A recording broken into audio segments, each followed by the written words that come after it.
皆さんごきげんよう、上川薫です。今回取り上げる話題は、今世界的なトップニュースとなっているロシアとウクライナとの間に戦争が起こるかどうか、そのあたりについての解説を行っていこうと思います。この話題は世界的なニュースですから日本においても一応は報じられています。しかし、そのような報道というのは基本的に今どのようなことが起こっているのかといったことを中心にして話をしていますから、じゃあ日本がどう動くべきか、その点についての話というのは基本的にはニュースではあまり取り上げられることはありません。この動画においてはそのような、じゃあ日本がどう対応すべきなのか、そのあたりの話もしていきましょう。それでは最初に現状どうなっているかの解説から始めます。現在ウクライナ周辺においてはロシア軍が10万人規模で集結中です。なお現在もまだ後方からの鉄道輸送を中心として様々な兵器や車両、そして人員の輸送といったものが行われており、その車列というものをインターネットユーザーが動画にして上げていたりもします。そして現在なぜそのような大規模な兵力が集まっていることによって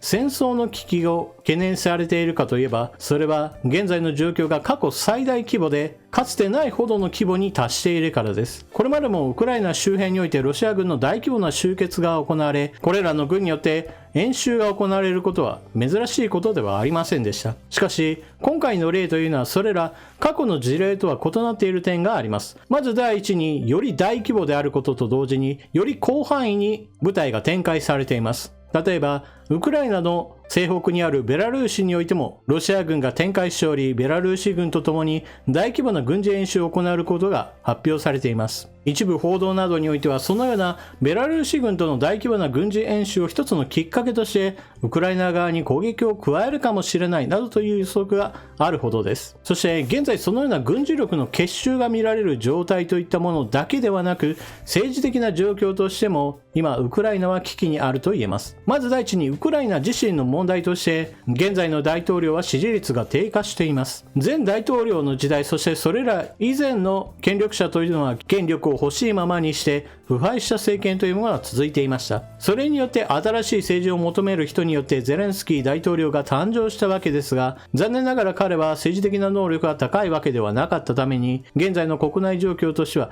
十分な支持を受ける状況ではありません。ですから外部からの圧力を加えられた時にウクライナが一つに団結することが少し難しい状況なのです。そしてロシア側がこのような政治状況を利用してウクライナ国内で政変を引き起こしたり、もしくはロシアにとって都合のいい政権を生み出そうとしているのではないかといったことがイギリスの諜報部から発表されていたりもします。実際前大統領はこれまで国外に逃亡していたのですが、今回の軍事的な緊張が高まるのと連動するかのように今ウクライナに帰っています。そしてウクライナの外に目を向けても政治的な空白というものが今存在しています。それはドイツにおいてメルケル首相が政界から引退し、今 EU の中心となる国々において団結が難しい状況となっています。そもそもドイツというのはロシアとの経済的な関係が非常に強くなっています。メルケル政権時代に脱原発を決定し、エネルギーを風力発電や天然ガスへと依存度を高める方向へと舵を切りました。風力発電については基本的に自然エネルギーですから偏西風頼りです。これについてはロシアとはあまり関係はないのですが、一方の天然ガスへの依存度を高めるという政策は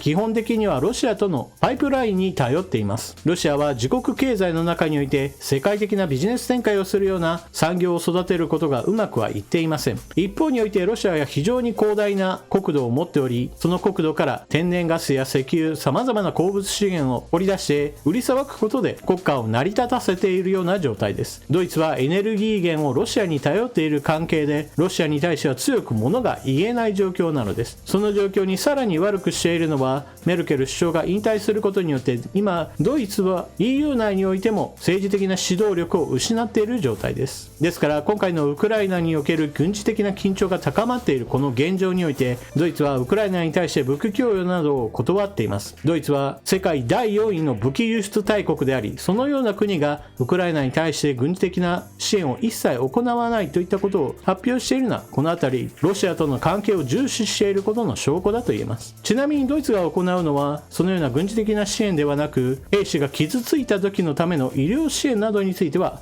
合意しているそうです。このようにドイツがロシアにエネルギー源を依存しており、さらに政治的な指導者を交代した時期でロシアに強く言える人材がいなくなってしまった。まさにこれはウクライナの後ろ盾になるようなヨーロッパの国々が分裂していることを意味しています。実際、ロシアから天然ガスを購入しているのはドイツだけではないのです。ヨーロッパ全体においてもロシア産のエネルギーや鉱物資源を購入している国々はたくさんあるのです。そしてヨーロッパだけが問題ではありません。アメリカにも問題があります。それは現在のバイデン大統領は残念ながらプーチン大統領にとってみれば御しやすい相手だとすでに舐められていることがあります。バイデン大統領は今回の軍事的な緊張が高まることについて言えば、プーチン大統領はいずれウクライナに侵攻するかもしれないという話をしているわけですが、それに対してじゃあアメリカが軍事力をもってしてそのような行動を制止するのかといった話になると、そのようなことはしないという方針を随分前から言ってしまっています。つまり何かあったとしても経済的な制裁しかしないとなれば、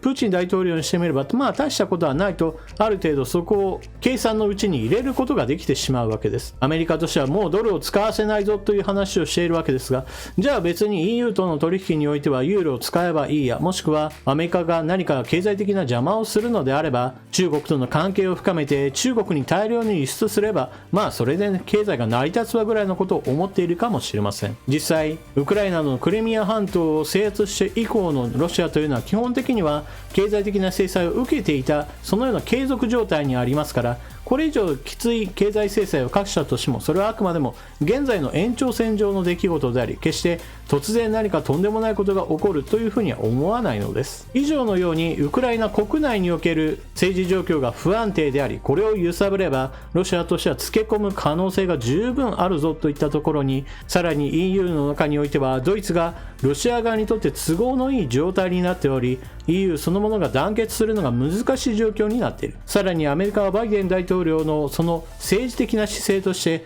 軍事的衝突を望まないのであれば、今のウクライナというのは十分な軍事的支援が受けることもできずに、このまま瓦解に持ち込むことができるかもしれない、そのような揺さぶりがいのある状態になってしまっているわけです。なおこのような政治的な経済的な話を中心にして現在の状況を説明しましたが、これに加えて現在のところ軍事的な面においても様々な危険性が伝えられています。まず第一にウクライナとロシアとの間の戦闘というものは基本的には今の時期においてはこのまま冬が厳しくなって地面が凍りついたような時が一番ロシア軍が侵攻しやすいだろうと言われています。これは現在のロシア軍の戦車部隊にしてみれば基本的にはぬかるんだ状態よりも地面がカチコチになった方が基本的には進軍がしやすいと言われているからです。そのため季節的な面においては2月から3月にかけるこの1ヶ月の間がまさに戦争が勃発しやすい一番危険性が高い時期だと言われています。さてここまでが基本的な現状解説でしたが、じゃあこれに対して日本がどう対応すべきかについてのお話をしましょう。まず第一に日本はこのようなウクライナの問題に対して基本的には私は関わるべきだと考えています。なぜならばロシアが今やろうとしていることというのは基本的には軍事力をもってして自分の勢力圏を拡大しますよということを実施しようとしているわけです。このような現状変更のやり方というのは基本的に絶対にノーを突きつけなければならない出来事です。なぜならばそれは日本自身が実際にもうやられてしまっている側だからです。北方領土のことを思い出してください。これはロシアのその前のソ連時代において軍事的な侵攻を受け占領され奪われた土地です。時代は違いますがこれに対して日本はノーを突きつけている以上、今回のような出来事に対しても同じようにそのようなことは許せるわけがないとはっきりと言わなければならないのです。そしてこの理論というのは決して対ロシアだけに使うべきものではありません。同じように中国に対しても同じですし、韓国に対しても同じようなことを言わなければなりません。軍事力をもってして